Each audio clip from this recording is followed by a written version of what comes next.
بسم اللہ الرحمن الرحیم۔ السلام علیکم دوستو، محمد بن سعد نے وقتی کے حوالے سے بیان کیا ہے کہ حضرت علی رضی اللہ تعالی عنہ فرماتے ہیں، ایک مرتبہ نبی کریم صلی اللہ علیہ وسلم نے مجھے یمن کی طرف بھیجا۔ ایک دن میں وہاں لوگوں سے خطاب کر رہا تھا کہ مجمع میں سے اہل یہود کا ایک عالم کھڑا ہوا، اس کے ہاتھ میں ایک کتاب تھی جسے وہ دیکھ رہا تھا۔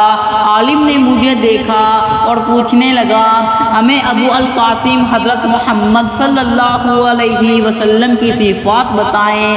حضرت علی رضی اللہ تعالی عنہ فرماتے ہیں، میں نے اس سے کہا، رسول صلی اللہ علیہ وسلم نہ چھوٹے تھے اور نہ بہت زیادہ لمبے اور نہ بہت زیادہ گمرالے بالوں والے تھے اور نہ ہی سیدھی بالوں والے تھے۔ آپ صلی اللہ علیہ وسلم کم عمرالے سیاہ بالوں والے تھے۔ آپ صلی اللہ علیہ وسلم کا سر مبارک قدرے بڑا اور رنگ میں سرخی ملی ہوئی تھی۔ آپ صلی اللہ علیہ وسلم کے جوڑوں کی ہڈیاں بڑی تھیں اور آپ صلی اللہ علیہ وسلم کے پاؤں اور ہتھیلیاں موٹی تھیں اور سینے کے بیچ سے پیٹ تک کے بال لمبے تھے۔ فرمایا، پلکیں لمبی اور گھنی تھیں، دونوں ابرو ملے ہوئے تھے، روشن جبیں تھیں اور دونوں مبارک کندھوں کے درمیان فاصلہ تھا۔ جب چلتے تو لڑکھڑاتے گویا ڈھلان سے اتر رہے ہیں، یعنی چال میں اس قدر میانہ روی اور عاجزی تھی کہ عقر کا شائبہ تک نہ ہوتا تھا۔ پھر فرمایا، میں نے آپ صلی اللہ علیہ وسلم سے قبل اور نہ آپ صلی اللہ علیہ وسلم کے بعد کسی کو آپ صلی اللہ علیہ وسلم کی مانند دیکھا۔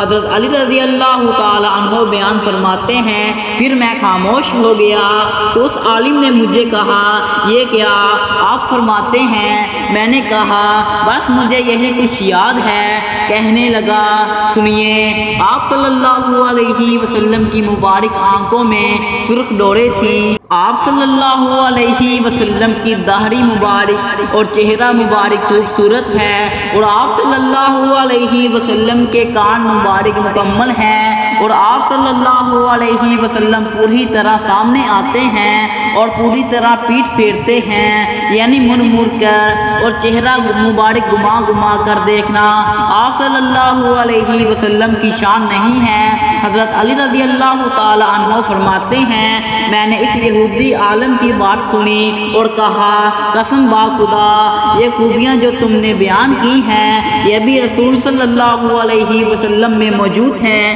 یہودی عالم نے پھر کہا، یہ کیا؟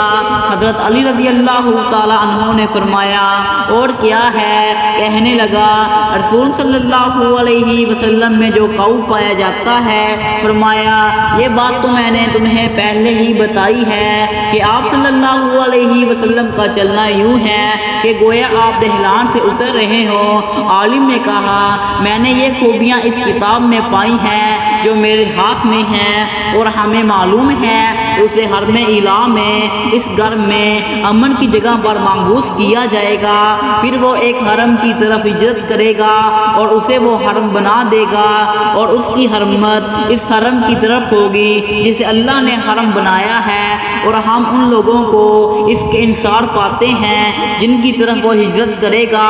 وہ لوگ عمر بن عامر کی اولاد میں سے ہیں جو کھجوروں کے درختوں اور زمینوں کے مالک ہیں، جو پہلے یہودی تھے۔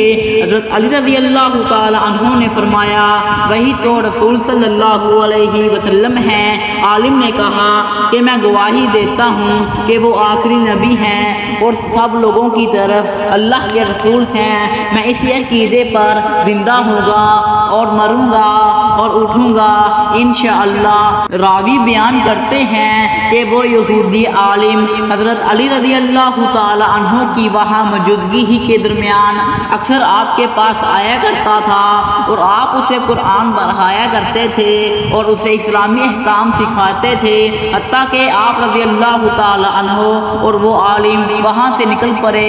منقول ہے کہ وہ عالم امیر المؤمنین حضرت ابو بکر صدیق رضی اللہ تعالی عنہ کے زمانہ خلافت میں فوت ہوا اور وہ رسول صلی اللہ علیہ وسلم پر ایمان لاتا تھا اور آپ صلی اللہ علیہ وسلم کی تصدیق بیان کرتا تھا۔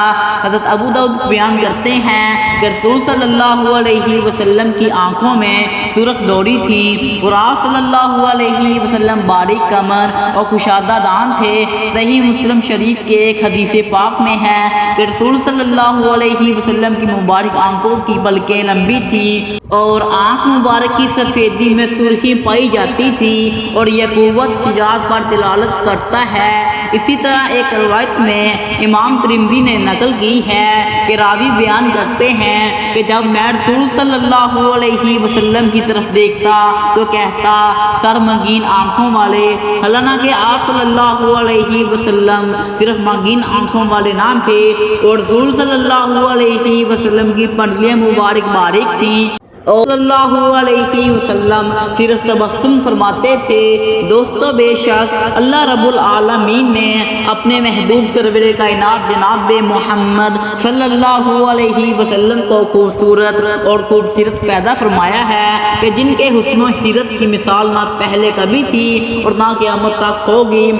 حسن مصطفیٰ صلی اللہ علیہ وسلم پر کتب احادیث میں درجنوں روایات موجود ہیں، جن میں سے ہم نے چند پر اتفاق کیا ہے۔ دعا ہے کہ اللہ رب العالمین آپ صلی اللہ علیہ وسلم کے ذکر خیر کو اپنی بارگاہ میں قبول فرمائے، آمین۔